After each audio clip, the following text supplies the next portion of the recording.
ಜೀವ ಇರುವಾಗಲೇ ಉತ್ತರ ಕ್ರಿಯೆ, ಮಣ್ಣೆ ಇಲ್ಲಿ ಪ್ರಸಾದ. ಇದು ಜಾಂಬ್ರಿ ಗುಹೆಯ ರಹಸ್ಯ. ಸುತ್ತಲೂ ನೆರೆದಿರುವ ಭಕ್ತಾದಿಗಳು, ಮಧ್ಯದಲ್ಲೊಂದು ಬೃಹತ್ ಗುಹೆ. ಒಂದಲ್ಲ ಎರಡಲ್ಲ, ಬರೋಬ್ಬರಿ 12 ವರ್ಷಗಳ ನಂತರ ನಡೆಯುತ್ತಿರೋ ಈ ಗುಹೆಯ ಒಳಹೊಕ್ಕುವ ಪವಿತ್ರ ಕ್ಷಣ ವೀಕ್ಷಿಸುವ ತವಕ. ಅರೆ, ಅದೇನು ಗುಹಾ ಪ್ರವೇಶ ಅಂದ್ಕೊಂಡ್ರ? ಹೀಗೊಂದು ಅತ್ಯಂತ ವಿಭಿನ್ನ ಸಂಪ್ರದಾಯದ ಕುರಿತು ನಾನು ಹೇಳ್ತೀನಿ ಕೇಳಿ.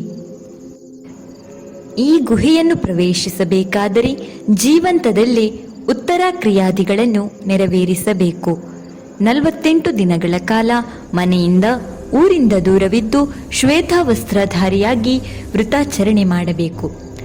ಅಂದಹಾಗೆ ಇದು ದಕ್ಷಿಣ ಕನ್ನಡ ಹಾಗೂ ಕಾಸರಗೋಡು ಜಿಲ್ಲೆಗಳ ಗಡಿ ಭಾಗದಲ್ಲಿರುವ ಜಾಂಬ್ರಿ ಗುಹಾ ಪ್ರವೇಶದ ವಿಶೇಷತೆ.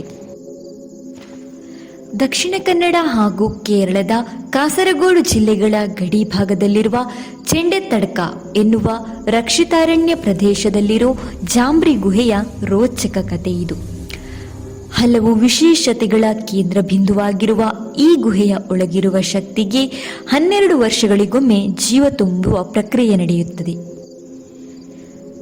ಕಾಸರಗೋಡು ಜಿಲ್ಲೆಯ ನೆಟ್ಟಣಿಗೆ ಗ್ರಾಮದ ಮಹಾತೋಬಾರ ಶ್ರೀ ಮಹಾಲಿಂಗೇಶ್ವರ ದೇವಸ್ಥಾನದ ಪಕ್ಕದಲ್ಲೇ ಇರುವ ಈ ಜಾಂಬ್ರಿ ಗುಹೆಗೂ ದೇವಸ್ಥಾನಕ್ಕೂ ನಿಕಟ ಸಂಬಂಧವಿದೆ.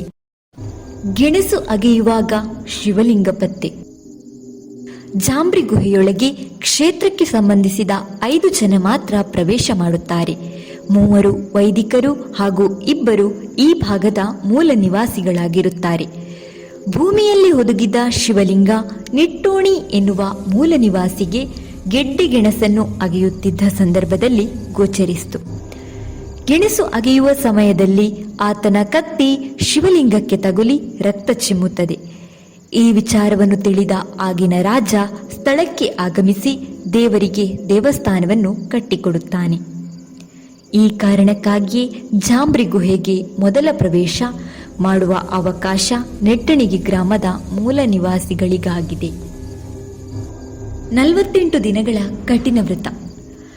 ಕಾಪಾಡರು ಎಂದು ಕರೆಯಲ್ಪಡುವ ಇವರು 48 ದಿನಗಳ ಕಾಲ ದೇವಸ್ಥಾನದ ಪಕ್ಕದಲ್ಲಿ ಯಾರಿಗೂ ಕಾಣದಂತೆ ಶ್ವೇತ ವಸ್ತ್ರಧಾರಿಯಾಗಿ ಕಠಿಣ ವ್ರತಾಚರಣೆ ಮಾಡಬೇಕಾಗುತ್ತದೆ. ಅಲ್ಲದೆ ಗುಹೆಯ ಪ್ರವೇಶಕ್ಕೆ ಮೊದಲು ಕಾಪಾಡರಿಗೆ ಮದುವೆಯಾಗದೇ ಇದ್ದಲ್ಲಿ ದೇವಸ್ಥಾನದ ವತಿಯಿಂದಲೇ ಆತನಿಗೆ ಮದುವೆ ಮಾಡಿಸಲಾಗುತ್ತದೆ. ಅಲ್ಲದೆ ಆತನ ಉತ್ತರ ಕ್ರಿಯೆಯನ್ನು ಜೀವಂತವಿರುವಾಗಲೇ ಮಾಡಿಸಲಾಗುತ್ತದೆ. ಈ ಎಲ್ಲ ವಿಧಿಗಳು ನೆರವೇರಿದ ಬಳಿಕ ಕಾಪಾಡರ ಕುಟುಂಬ ವರ್ಗ 2 ದೇವಸ್ಥಾನಕ್ಕೆ ಒಪ್ಪಿಸುತ್ತಾರೆ. 2 ಕಾಪಾಡರು ಮೊದಲು ಜಾಂಬ್ರಿ ಗುಹೆಗೆ ಪ್ರವೇಶ ಮಾಡಿ ಗುಹೆಯೊಳಗೆ ಸುಮಾರು 1.5 ತಾಸಿನ ಬಳಿಕ ಹೊರಬರುತ್ತಾರೆ. ಬಳಿಕ ತಂತ್ರಿಗಳು ಹಾಗೂ 2 ವೈದಿಕರು ಗುಹೆಯೊಳಗೆ ದೀವಟಿಕೆಯೊಂದಿಗೆ ಪ್ರವೇಶಿಸಿ ವೈದಿಕ ವಿಧಿವಿಧಾನಗಳನ್ನು ಪೂರೈಸಿದ ಬಳಿಕ ಗುಹಾ ಪ್ರವೇಶದ ಕಟ್ಟುಪಾಡುಗಳು ಪೂರ್ಣಗೊಳ್ಳುತ್ತದೆ. ಗುಹಾ ಪ್ರವೇಶದ ಈ ವಿಶೇಷ ಸಂದರ್ಭದಲ್ಲಿ ಸಾವಿರಾರು ಸಂಖ್ಯೆಯ ಭಕ್ತಾದಿಗಳು ಇಲ್ಲಿ ಸೇರುತ್ತಿದ್ದು ಗುಹೆಯೊಳಗಿನಿಂದ ತರುವ ಮಣ್ಣೆ ಇಲ್ಲಿನ ಪ್ರಸಾದ.